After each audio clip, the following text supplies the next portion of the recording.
예, 여기는 서초동에 위치한 축산회관입니다. 축산회관에 이제 여러 축산 관련 단체가 있는데요.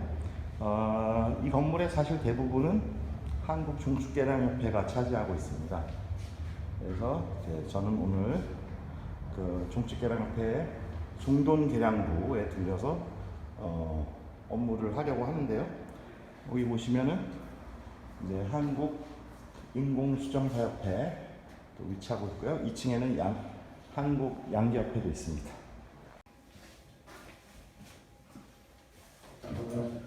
네, 타부 여러분 안녕하십니까? 오늘은 돼지 육종 전문가를 모시고 돼지 육종에 대해서 얘기를 나눠보도록 하겠습니다.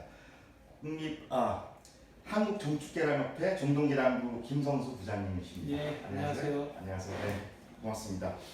자, 우리가 이제 앞 시간에 돼지 육종에 대해서 이론을 공부했지 않습니까? 근데 이제 오늘 지금 이 시간에는 이제 실제로 우리 현장에서 실제로 접하시는 전문가로서 우리 그 돼지 육종에 대한 얘기를 들어보도록 하겠습니다. 먼저 그 돼지 육종이 이 소에 비해서 크게 어떤 그 특별한 차이점이 있는지, 실제로 돼지 육종이 어떻게 이루어지는지 말씀해 주시겠습니까? 예, 저희 협회에서 하고 있는 우리 돼지 육종에 대해서 간단하게 말씀을 드리겠습니다. 종축계량협회에서 돼지에 대한 육종은 지금 현재 품종을 3개의 품종을 가지고서 육종을 하고 있습니다. 거기에 랜드레이스, 요크셔, 드록이라는 품종을 갖고 하는데요. 시장을 살펴보면 요크셔가 한 60%가 되고요. 한 20%가 랜드레이스, 20%가 드록으로 이렇게 구성되어졌다고 보시면 될 것 같아요. 그리고 주 품종이 요크셔이다 보니까 또 그리고 한우하고 젖소하고 다른 게 이제 한우나 젖소는 우리가 육종을 하기 위해서는 한 7년이라는 시간이 걸려야만이 그 후대를 내리는데 돼지는 세대 간격이 1년에 한 2회 전에 세대 간격을 가지고 가니까 한 6개월에 한 번씩 세대 간격이 이루어지고 있다. 이렇게 보시면 될 것 같습니다. 그게 좀 한우나 젖소에 대해서 하나의 특징이라고 말씀드립니다. 산자 수가 12 이상이 되고요. 네. 그 부분 많이 어려워하는 게 뭐냐면 GGP, GP 이 개념, 그다음에 F1 모던 이런 개념을 어려워하는 것 같아요. 그거 좀 설명해 주세요. 우리 국내에는 정돈장이 한 142개 정도의 정돈장이 있습니다. 그 중에서 GGP 기능을 하고 있는 게 한 22개소, 그 다음에 나머지는 이제 한 60개소가 GP 기능을 하고 있고, 그 다음에 GGP, GP 혼용으로 하고 있는 농장이 한 45개, 이런 식으로 구성이 되어져 있습니다. 지금 현재는. 그렇군요. 그래서 이제 GGP 기능을 하고 있는 데서는 순종을 생산하는 집단이고, GP라고 이렇게 이제 GGP하고 GP하고 계열화가 되어 있는데, GP에서는 F1 모던을 생산해서 우리 양돈 농장에 공급해주는 그런 체계를 가지고 있습니다. 그리고 나머지 한 41개 농가가 운영하고 있는 거는 자체적으로 GGP 기능을 하면서 주로 GP용 생산을 하고 있는 농장이라고 이렇게 구별을 하는 걸로 보시면 될 것 같습니다. 그러니까 이제 실제로 우리가 먹는 돼지, 비육돈, 식용돈을 생산하는 농가는 GP에서 F1 모돈을 일단 구매를 하는 거죠, 그죠? 그 다음에 그걸 이제 모돈을 유지하면서 이제 AI 센터에서 이제 주로 두록이겠죠. 두록 정액을 사다가 인공 시정을 해서 이제 그 F1 모돈을 이제 임신시켜서 태어난 그 돼지를, 새끼 돼지를 키운 거를 이제 우리가 먹는 거죠, 그죠? 그 부분도 이제 뭐 그렇게 말씀하시니까 그거에 대해서 제가 이제 보완 설명을 드리자면 지금 우리나라 GP에서 이제 한 2만 주 정도의 모돈을 가지고서 양도를 하는 겁니다. 근데 그 중에서 우리가 1년에 교체하는 게 한 30만 주 이상을 교체하고 있다. 그러면 F1 생산하는 농장에서 매년 30만 두를 양돈장에다 공급을 해줘야 되는 시스템으로 되어 있죠.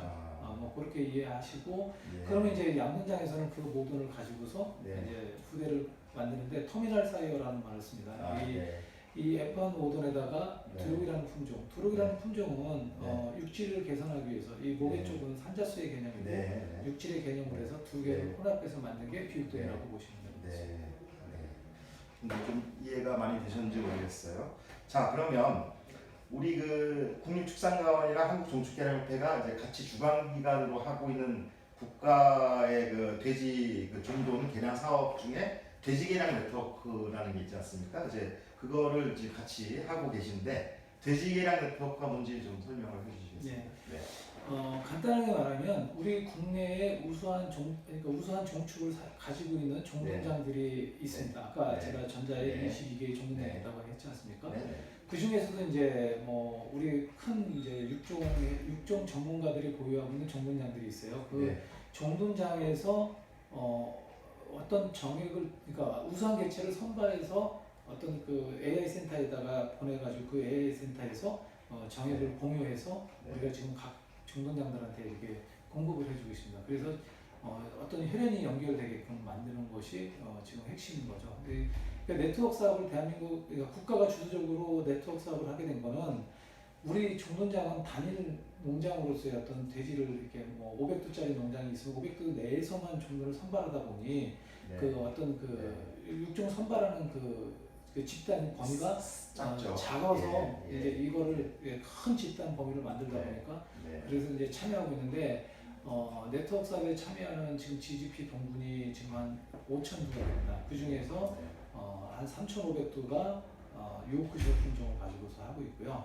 랜드레스가 한 1,500두, 지금 트록이 한 1,000두 정도 이렇게 해서 지금 구성되어져 있고 이렇게 해서 각 품종별로 지금 우리 네트워크를 이렇게 진행하고 있습니다. 그런데 집단이 작은 트록은 이 네트워크 사업에서 이미 어느 정도 체계가 잡히고 안정화가 되고 우수한 개체를 선발해서 계속해서 선발과 도태 과정을 통해서 개량이 지속적으로 이루어지고 있는데 이 모계 쪽에는 이 집단이 농장 단위의 집단 자체가 커서 그런지 유전자 공유를 좀 더 앞으로도 계속 지속적으로 앞으로도 더 이렇게 해야 되는 숙제가 남아 있습니다.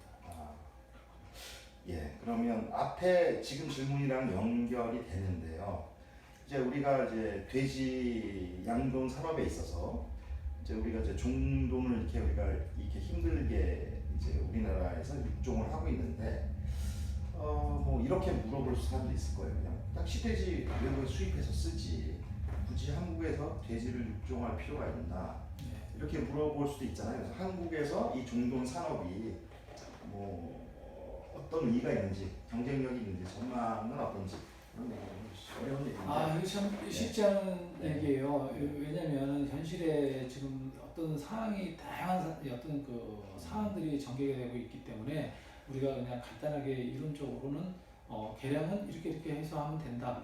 뭐 순종을 가지고서 F1을 잘 만들어주고 F1 잘 만든 돼지를 양동장에 보내서 양동장에 교배적으로 잘 해가지고 좋은 많은 이제 새끼를 낳고 그다음에 빨리 키우고 한 이런 어떤 그 절차에 의해서 우리 산업이 양동 산업이 형성되어 있는데 지금 이제 우리 대한민국의 지금 이 종론의 어떤 산업을 이렇게 보자고 하면 아직도 뭐랄까 좀 이제 개인별로 자기의 농장의 이익을 추구하고 자기 농장의 어떤 목적을 향해서 가고 있다 보니 서로 종분장 간에 서로 연계가 되고 그래서 어떤 새로운 시너지를 만들어 가줘야 되는데 그런 게 조금 좀 안 이루어지고 있는 게 우리나라의 그 종분업계 하나의 좀 병폐가 아닌가 이렇게 생각해 볼 수 있을 것 같습니다. 근데 하지만 우리가 돼지 육종 산업을 유지를 해야 되는 거죠. 안 그러면 그 사실은 어떤 그 우리가 비교해 볼 수 있는 사례는 대만 같은 경우, 대만 같은 데가 이제 양돈 산업이 컸다가 구제역으로 망하면서 이제 사실상 그 붕괴가 되니까 거기는 이제 완전히 그 외국에 의존하는 그런 상황이 됐지 않습니까? 그죠?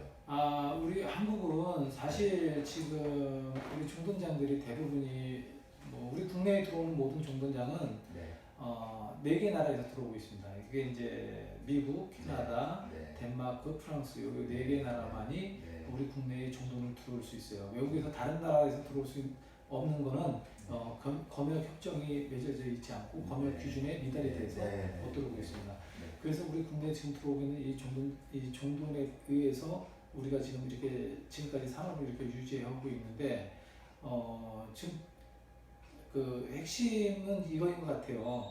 우리 지금 국내에 있는 이제 종분장들이 앞으로도 계속 내외수 유전 자원을 유입해서 이런 식으로 가게 된다면 네. 지금 우리 로열티 문제, 특히 이제 지적재산권 문제에 봉착할 겁니다. 근데 우리가 지금 WTO가 2008년도에 최종적으로 협정이 돼서 그 이후에 매년 지금 양호관세도 적용을 못 받고 관세율이 전부 제로가 됐습니다. 현재는.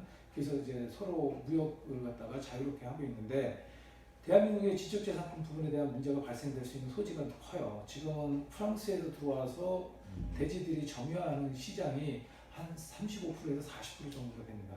그럼 프랑스가 한국의 정부에다가 나중에 가서는 그런 요구를 할 수 있겠죠. 야, 이거 우리 전부 프랑스 돼지를 갖고 너희 나라에서 돈을 벌고 있는데 이 부분에 대한 지적재산권에 대한 행사를 하게 되면 우리가 그 부분에 대해서 지금 방어막이 없습니다. 그래서 우리가 네트워크 사업이라는 걸 통해서 그 방어막을 형성하기 위해서 이 네트워크 사업을 이렇게 추진하고 있다. 이렇게 이해하시면 될 것 같아요. 지금 이제 갑자기 떠오른 질문이 하나 생겼는데요. 이건 간단한 건데 쉽게 말씀해 주셔도 됩니다. 그 이베리코 돼지가 요새 인기잖아요. 네. 이베리코 돼지고기에 대해서 어떻게 생각하시는지. 네, 그 이베리코도 그 스페인의 우리나라 같이 토종 돼지예요. 그거 우리 국내의 토종 돼지인 제대 돼지라고 있습니다. 품종으로 이렇게 이제 가지고 있는데 이베리코 돼지는 사실 우리 국내에 국민들이 선호하는 지방 함량이 높은 삼겹살을 한국에 들어와서 한국 입맛에 기호에 맞게끔 이렇게 만들어놨어요. 그래서 지금 한국 정부에서도 이 외국에서 들어오는 이러한 그 육류가 제대로 된 육류가 들어오는 부분에 대한 걸 우리가 어떻게 해서든지 이걸 대응할 수 있는 전략이 필요한데 우리가 지금 제대 돼지를 가지고서 지금 이제 가학원에서 만들고 있는 오리육동이라든가 이런 것들 갖고 경쟁력을 이렇게 확보해야 되는 상황입니다.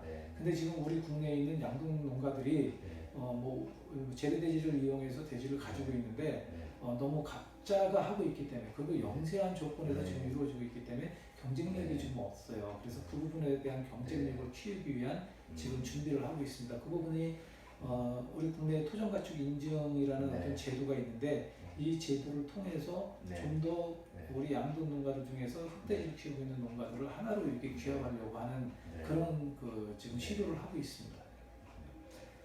예, 그럼 끝으로 그 돼지뿐만 아니라 중동계량뿐만 아니라 이 한국 중축계량협회에서 하는 일에 대해서 전체적으로 소개를 해주시면서 당국대 학생들한테도 마지막으로 한마디 해주시죠. 먼저 우리 한국중축계량협회가 어떤 일을 하고 있는 기관인지에 대한 설명을 소개를 먼저 했어야 되는데 이게 지금 이제 끝나는 시간에 이제 소개를 하게 됐습니다. 이제 중축계량협회는 한우하고 젖소하고 돼지에 대한 이 세 개 품종에 대한 등록 업무를 하고 있습니다. 또 등록 업무 플러스에서 심사 사업이라는 거 심사 업무를 하고 그러니까 종축의 혈통 등록을 하는 거죠. 종축의 혈통 등록, 그다음에 심사 업무. 심사라는 거는 선형 심사 배웠습니다. 그래요? 그러시면 그 심사 업무를 하고 있고 그다음에 이제 마지막으로 저희들이 이제 검정 사업이라는 걸 합니다. 한우의 검정은 뭐 후대 검정 사업이 있고 젖소는 지금 산육 능력 검정 사업이 있고 우리 돼지는 산육 능력인데 산자하고 산육하고 같이 이렇게 해서 검정 사업을 하고 있는 그런 기관이라고 보시면 될 것 같습니다. 들어갑니다. 자, 단국대학교의 우리 학생 여러분, 제가 이제 마지막으로 우리 학생들한테 우리 축산 산업 전체를 봤을 때 어디 가서 어떤 일을 하든 간에 가서 사명감을 갖고 일을 하면 제가 직장 생활을 31년 차 생활을 하고 있는데 처음에는 미비하였으나 마지막에 성대한 어떤 결과물을 만들 수 있는 그런 시간은 누구에게나 충분히 있습니다. 그러니 여러분들이 열심히 공부해가지고 그거를 밑거름으로 통해서 향후의 사회에 어디 가서 무슨 일을 하든 간에 좋은 성과를 맺을 수 있는 그런 학생들이 되기를 희망합니다. 감사합니다. 네, 좋은 말씀 대단히 감사합니다. 감사합니다. 네, 수고하셨습니다.